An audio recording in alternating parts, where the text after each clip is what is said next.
अस्सलाम वालेकुम प्यारे बच्चों। आज का हमारा टॉपिक नमाज की अहमियत है। एक सुबह दादी जान अपने कमरे में नमाज अदा फरमा रही थी। इतनी देर में आयशा दरवाज़ा खोलकर कमरे में दाखिल होती हैं। वो देखती हैं कि दादी जान नमाज अदा फरमा रही हैं।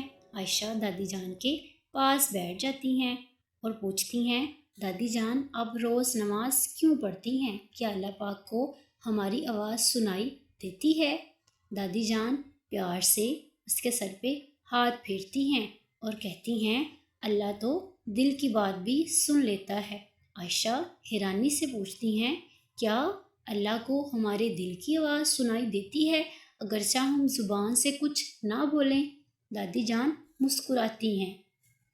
हाँ बिल्कुल, नमाज का वक़्त ऐसा वक़्त है जब हम अल्लाह के सबसे ज़्यादा करीब होते हैं। हमारे नबी सल्लल्लाहु अलैहि वसल्लम ने फरमाया, बंदा अपने रब के सबसे ज़्यादा करीब सजदा की हालत में होता है। आयशा ने कहा, तो जब हम सजदा करते हैं हम अल्लाह के करीब हो जाते हैं? दादी जान फरमाती हैं, जी हाँ बेटा, बहुत करीब। आयशा ने थोड़ा सोच कर कहा, लेकिन दादी जान मुझे तो कभी भी नमाज में मज़ा नहीं आया। दादी जान कहती हैं, आओ बेटा मैं तुम्हें एक राज बताती हूँ। नमाज सिर्फ अल्फाज के पढ़ने का नाम नहीं, ये अल्लाह से बात करने का वक्त है। आयशा ने कहा, दादी जान जैसे मैं आपसे बात करती हूँ, क्या हम अल्लाह ताला से इसी तरह बात कर सकते हैं?